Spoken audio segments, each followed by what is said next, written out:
Hello everyone and welcome back to my channel. My name is Jay, and about 3 weeks ago I had the opportunity to go work the NBA All-Star game in Cleveland. Um, it was a great opportunity. I got to be the E2 on the NBA Twitter feed, and while I wasn't able to shoot any video there, I did take some pictures, and so I put together a slideshow for you on just what it's like to go work such a big event. I drove to Cleveland on Super Bowl Sunday and woke up to this lovely scene: several inches of snow and 9-degree temperatures. I guess, though, it could be worse since it is Cleveland in wintertime. Here's a graphic of our location in the TV compound. As you can see, there are quite a bit of trucks there, and parking was going to be very tight. So at 8 o'clock on Monday morning, here we are backing the truck in after stopping traffic twice. We had to pull the truck out and realign it because it was about a foot too far to the left. Since there's going to be forklifts and golf carts coming in and out of the shipping gate, we had to get the truck parked just right. After parking it, we expanded the sides.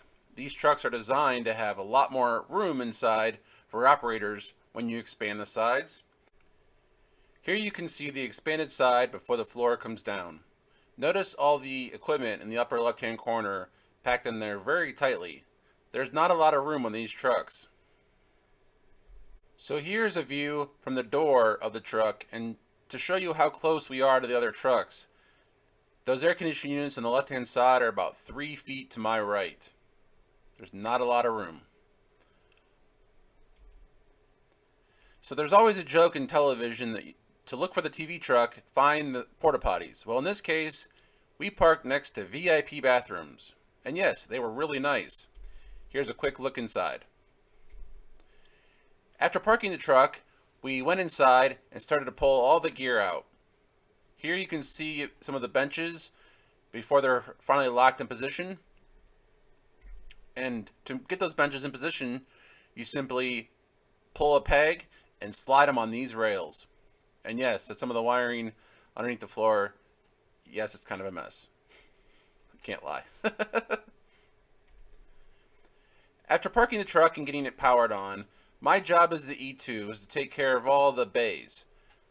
Luckily for me, the bays have cable counts on them, but I also took pictures to figure out where things go. Here you can see some of the cabling, and here's a much better view of just some of the cabling. That goes back about 4 feet. Here we have power cables, audio and video, and fiber cables. You can also see toolboxes full of tools because we are often making repairs in the field. Here's some more of the equipment in just a different bay. Here you can see some monitors and cases and some tripods and spare cable and twine to tie up cables. In the bay next to it were camera lenses and tripods. On the other side of the truck was where all the cables were at for like quick little jumpers. Here you can see 100-foot audio cables and a box full of short audio cables.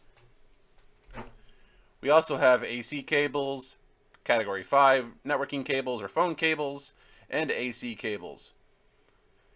The E2's job really is to make sure that this bay gets packed in nicely, otherwise the truck can't leave because the gear won't fit. And speaking of power, this is what our truck plugged into. It's a little breakout box that were all around the compound. As you can see from this little sign they left us, it's 200 amps and it's output number 1. Now the electricians plugged this in. We did not plug this in ourselves. Those little breakout boxes or breaker boxes were fed off of the transformers. There were 5 transformers around the compound. Those 5 transformers were fed by this combiner. The combiner was fed by these 4 500 kilowatt generators. Now only 3 are actively being used, but all 4 could run if needed. Here you can see the back of that combiner box where all 4 are fed in. Now they are all tied together and they were all producing power at the same time. They were all at about 33% capacity, which means there was 535 kilowatts of power being used. And here's just some of the power cables that were run. I love the attention to detail and to make sure that the power runs don't cross each other so that it doesn't create an arc flash or some kind of fire hazard. Here's the main switcher in the truck. I believe this switcher has 128 inputs. Sure beats an A10 Mini, doesn't it? This is a router. I forget the exact specs on this router, but basically every video source coming into the truck is fed into this router, and then everything inside the truck is fed from this router as well, meaning that you can route any input to any output or destination in the truck. This allows for the multi-viewers to be routable, the replay machines to get custom feeds, the switcher to get custom feeds. Basically, this router is the heart of the truck. Everything goes in it, everything comes out of it, and it can manipulate the audio and video going around the truck. Speaking of things coming into the truck, here's just a shot of some of the frame syncs that are used. Basically, in professional video, everything has to be in sync. Unlike A10 Minis that can adjust the inputs that they receive, these switchers and routers need everything to be in sync with each other. And these are just some of the devices that do that. Video is also split and sent to several destinations around the truck. Here's a shot of just some of the DAs, or distribution amps, that are used inside the truck. This is the patch panel.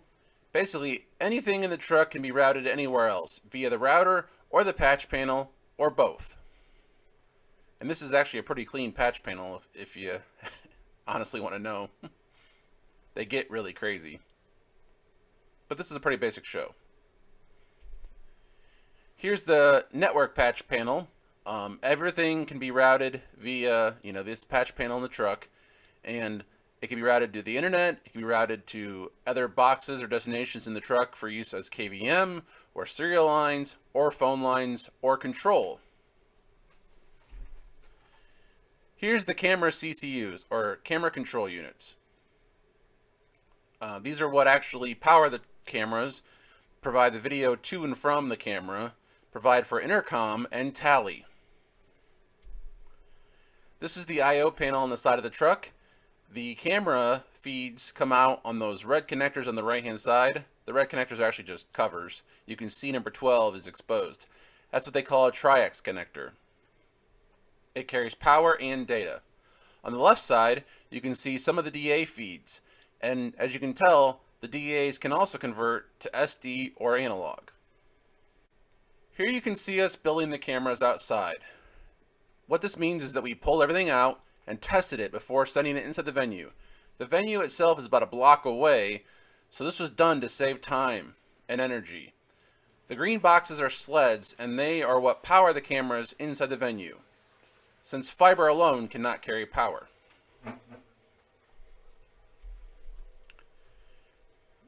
Here's a shot of me working on the clamshell doors. On the side of the truck are these little doors that you fold down or fold up to get access to the back of the racks. I can tell you that they were not fun to work on, especially in the cold and icy conditions. Speaking of the racks, here's the back of just some of the racks.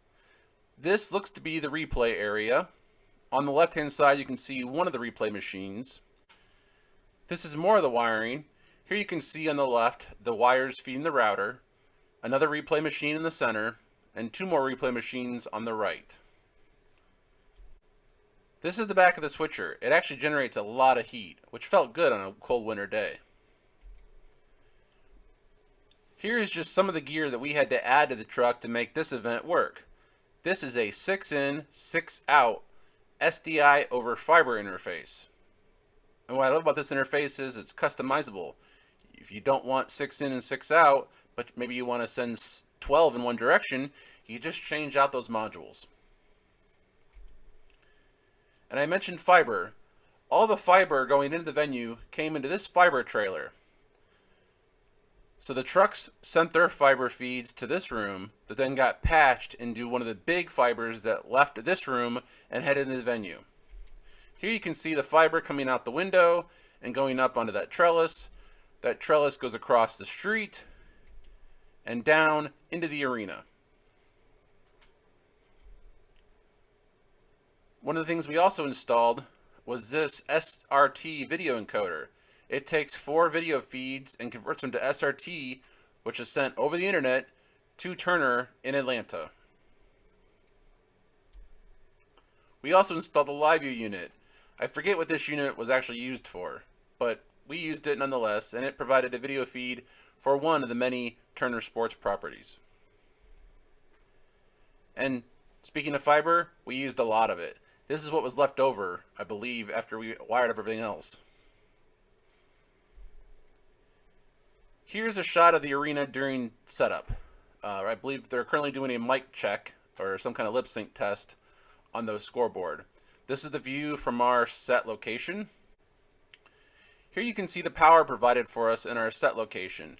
Since we had many lights, cameras, and monitors to power, this was definitely handy. From our set location, you can also see the performance stage, the main anchor desk, which was used by TNT, the jib camera, I believe that was 45 feet long, and one of the game cameras, I believe they call this the slash location. Here's a really cool photo I took of the TV compound. This was taken from across the street from the parking garage that I parked in all week. Here's that same photo labeled with each truck identified. As you can see on here, CBS-B is the third truck in. CBS-B was the video truck. It handled all the video routing for the entire compound. And this is the fiber that they used to connect to the venue and to other trucks. I'm just really glad that they labeled it, because I couldn't follow it. Here you can see the fiber patch panel for this truck. This is the interconnect panel. This allows the B unit to connect to the A unit with only 4 cables. Each cable has 12 strands of fiber in it. This is where all the cameras plug in. Here you can see them labeled as numbers like 32 and 34. Again, everything had to be on fiber. I'm guessing this truck ran out of fiber, so it's using the coax cables to connect to other units. Here you can see the big satellite truck. I don't know if this is the primary feed or the backup feed, but often on shows like this, they use both fiber and satellite and even internet to bring the feed in with multiple connections. After 5 days of setup and testing, it was showtime. Here you can see the control room of my truck. The director sits in the middle, the producer's on the left, the technical director, or TD, is controlling the switcher, and he's behind that monitor on the right.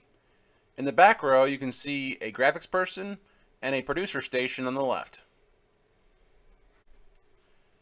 I really hope you enjoyed this behind-the-scenes look of the NBA All-Star Game. I had a lot of fun, and I hope to do it again someday soon. If I do, I'll make sure to take more pictures and hopefully get some video next time. In the meantime, please click like and subscribe, and I hope you have a good day.